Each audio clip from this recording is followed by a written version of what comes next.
In August 1945, as the Pacific War was gradually coming to an end, seeing the time was ripe, the Americans began planning to deploy nuclear weapons on the Japanese mainland.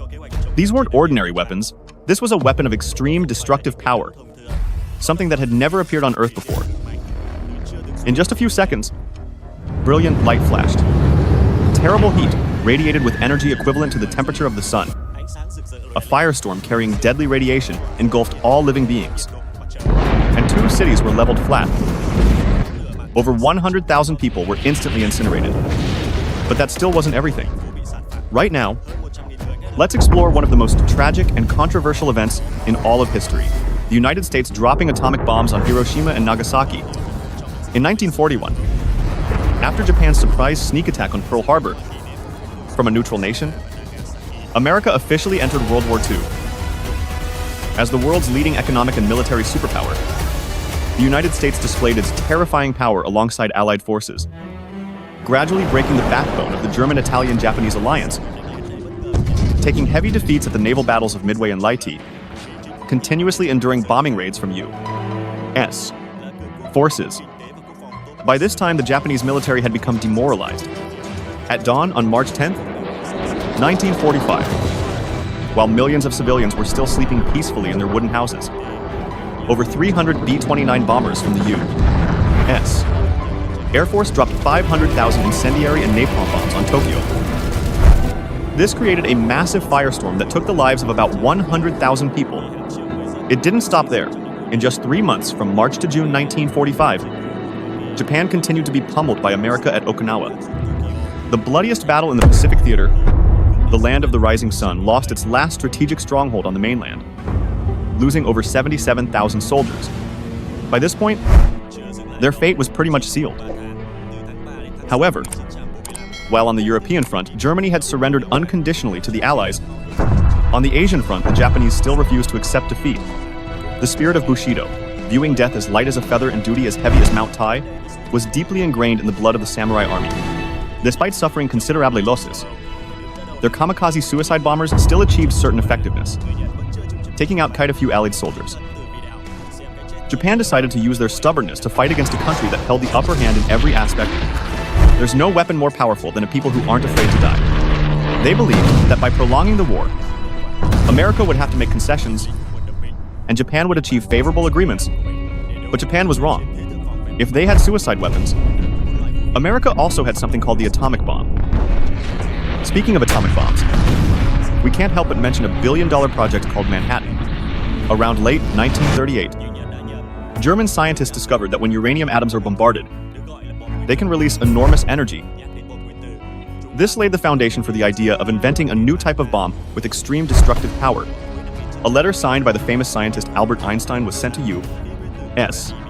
President Franklin Roosevelt, warning the White House leader about the chain reaction that nuclear bombs create. According to Einstein's assessment, Nazi Germany could use this newly discovered technology to create weapons that could destroy mankind. And so, on September 17, 1942, after about 3 years of gestation, the top-secret project called Manhattan was born. The project's scientific director was appointed as physicist Robert Oppenheimer, who would later be called the father of the atomic bomb.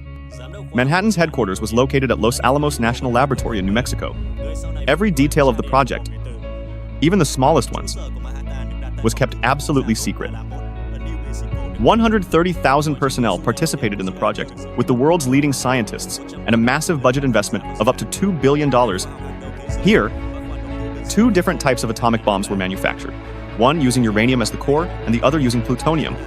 After 3 years of laboratory research, the team of scientists finally created what they believed was an effective nuclear weapon.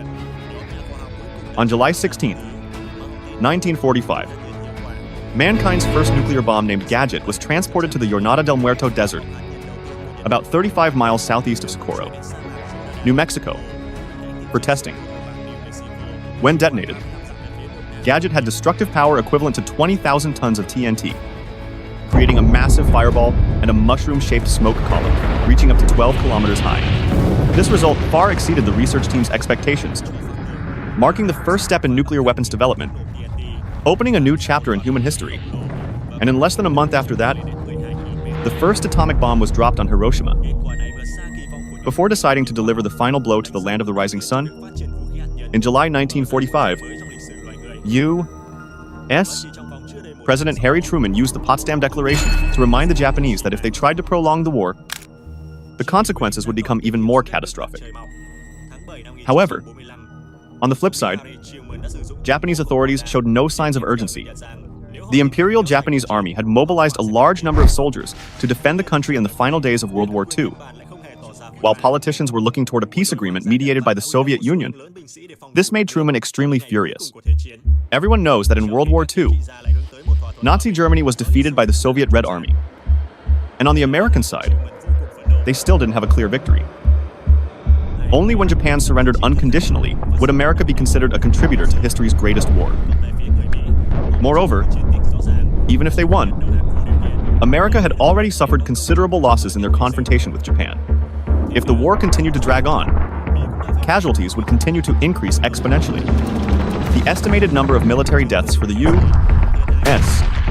alone could reach 1 million people. And finally, the most important reason the Japanese may have forgotten, but Americans had never forgotten their grudge on December 7th, 1941, the day they were caught off guard and suffered an utterly humiliating defeat. When a general opposed the plan to use nuclear weapons, President Truman reminded him about the Pearl Harbor tragedy. When you're fighting a wild beast, you have to use its own methods.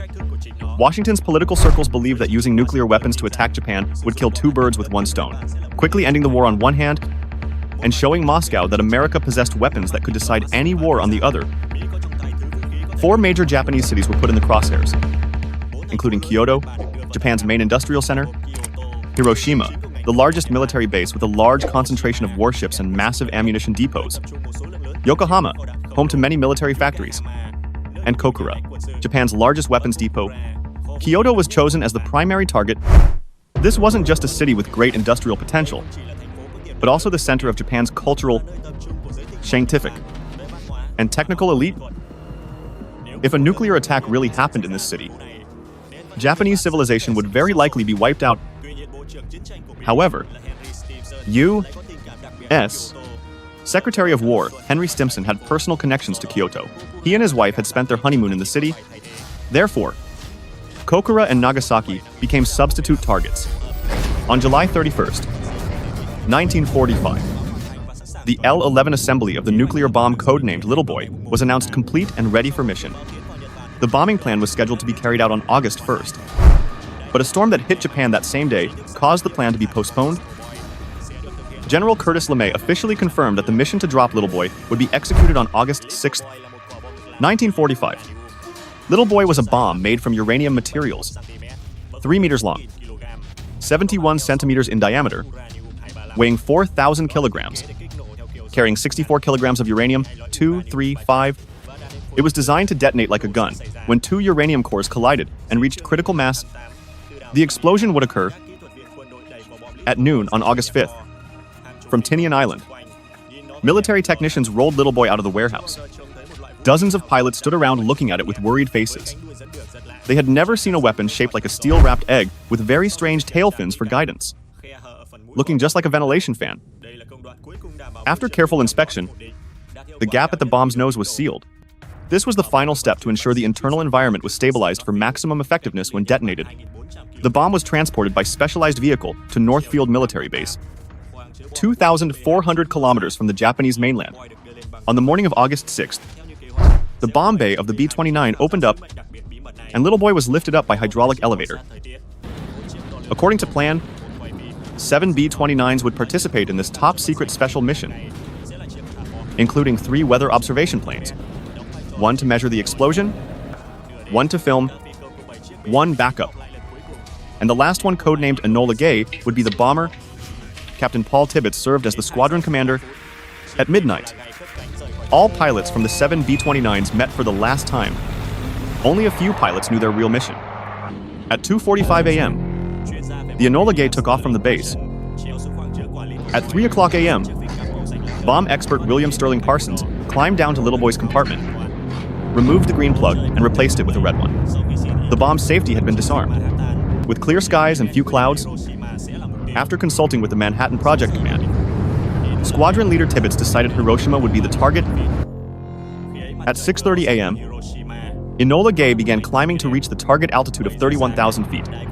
The sun was just rising over Hiroshima. It was a beautiful day. At 7 o'clock a.m., the observation station in Hiroshima was able to detect American reconnaissance planes. Air raid sirens sounded, but seeing the small number of aircraft, to save fuel and preserve forces, the Japanese military didn't send fighters to intercept. As for the civilians, after months of U.S. air raids, they had become too accustomed to the appearance of aircraft. Most people didn't panic and didn't rush to shelters. At that time, thousands of children around 13 years old were heading into the city center to participate in construction activities. No one knew that in just a few minutes, sunlight would turn into black rain full of radioactive material. At exactly 8:15 a.m., the Boeing B-29 Flying Fortress Enola Gay, piloted by Colonel Paul Tibbets Jr. and Captain Robert Lewis, dropped the first bomb on the city of Hiroshima. The bomb bay doors opened, and just 44 seconds later, a brilliant light flashed. The B-29's fuselage shook violently from the shockwave. Hiroshima was shrouded by a massive mushroom cloud. Even the pilots were horrified by what was happening before their eyes, let alone what the Japanese people were experiencing. At an altitude of about 550 meters, an explosion with destructive power equivalent to 15,000 tons of TNT was released within a 1.6-kilometer radius. Everything was almost completely incinerated.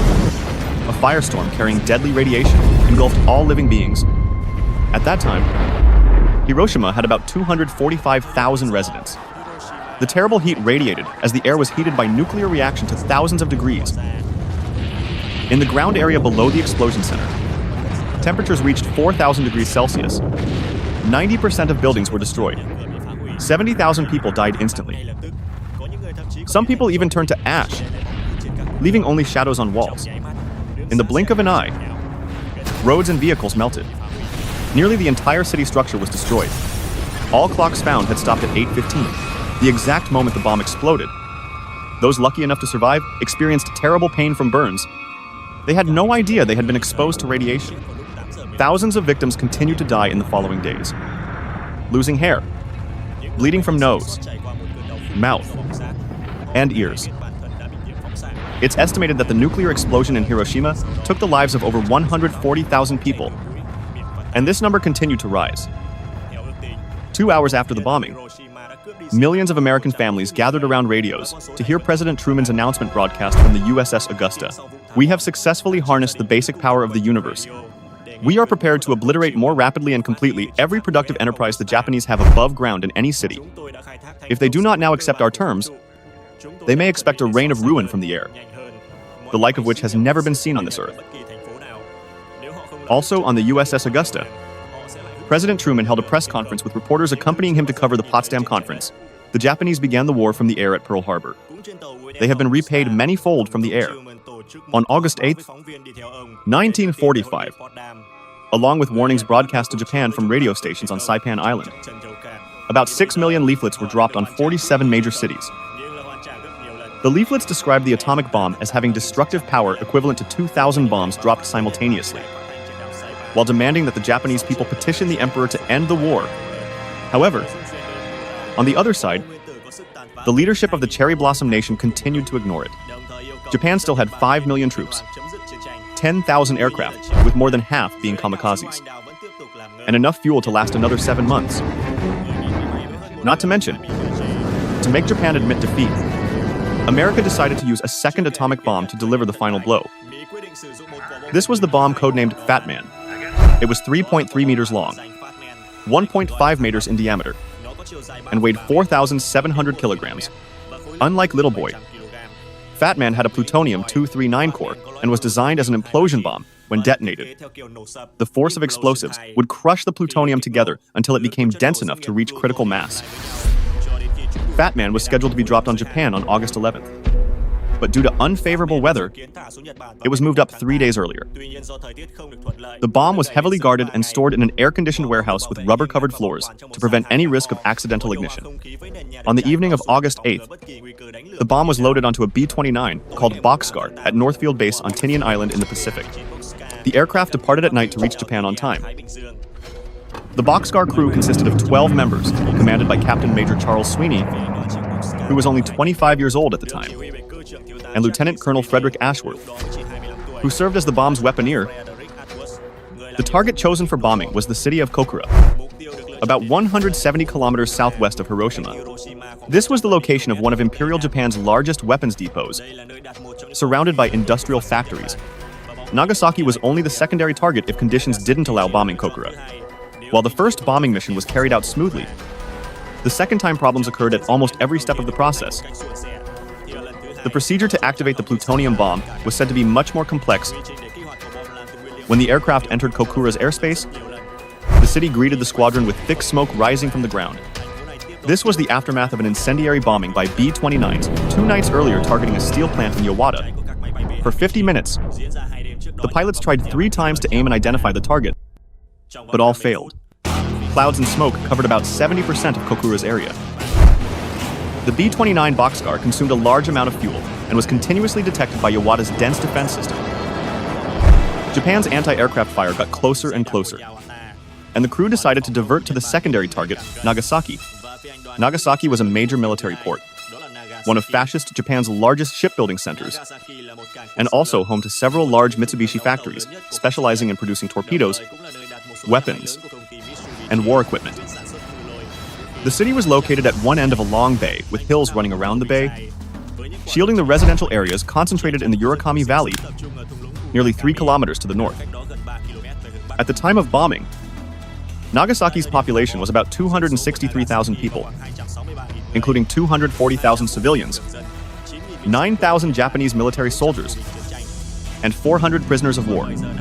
Around 7:50 a.m., Japanese radar had detected U.S.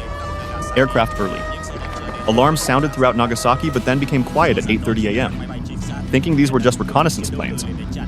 Japan didn't send fighters to intercept. Similar to Kokura, Nagasaki was also covered by clouds, reducing the pilots' visibility. Fortunately for them, at the last minute, Bombardier Captain Kermit Biahan spotted an opening between the clouds. At exactly 11:01 a.m. Japan time, Fat Man was dropped from the B-29 after falling freely for 43 seconds at an altitude of nearly 500 meters. It officially exploded. This explosion was even more terrible than the one in Hiroshima. A massive energy source equivalent to 21,000 tons of TNT was released. The maximum temperature at the explosion center reached 4,000 degrees Celsius with wind speeds of about 1,000 kilometers per hour. The mushroom cloud rose to 18.2 kilometers, boiling and churning. The bomb missed its target by about 3.2 kilometers, but its destructive power was still incredibly terrible. 40,000 people died instantly. 2/3 of Nagasaki was nearly flattened. The Urakami Valley disappeared completely. Bodies were incinerated, bones piled up on the ground, and survivors walked soullessly through the rubble. The injuries they had to bear were more painful than death itself. Hair and hands burned, faces swollen, skin burned, and stuck to arms and legs like wax. Among the 7,500 Japanese employees working at the Mitsubishi munitions factory, including mobilized students and regular workers, 6,200 people died. About 17,000 to 22,000 people working in other factories in the city also perished in this great catastrophe, turning Nagasaki into a massive cemetery. At that time, people knew nothing about radiation. Doctors thought the symptoms of diarrhea and vomiting were from dysentery. Survivors weren't protected. They wandered through the ashes looking for relatives, only to be exposed to lethal radiation doses. By early 1946, a total of 80,000 people had died from the Nagasaki atomic bomb. 5 years later, this number had increased to 140,000 people. Most victims developed leukemia and died in agony. According to statistics from various sources, the total death toll from both nuclear bombs in Hiroshima and Nagasaki could reach over 400,000 people. Faced with this terrifying destructive power, on August 15, 1945, the Japanese emperor announced Japan's unconditional surrender to the Allies. World War II officially ended. Although it helped end the war faster, America's dropping of 2 atomic bombs on Japan caused considerable controversy. Part of public opinion condemned it as a crime against humanity, officially pushing the world into a new arms race called nuclear weapons. However, on the other side, many people sided with the United States. Japan's surrender marked an important milestone, ending history's most brutal war and liberating millions of people from occupied countries. After the 1945 nuclear disaster, the story of 12-year-old Sadako Sasaki, who developed leukemia from radiation exposure and folded 1,000 paper cranes hoping to exchange them for life, inspired people throughout the land of the rising sun. Paper cranes were sent from everywhere. But the miracle didn't happen for the unfortunate girl. After Sadako died in 1958, a children's peace monument was dedicated. Below the monument, these words are prominently inscribed: "This is our cry. This is our prayer. May peace come to this world."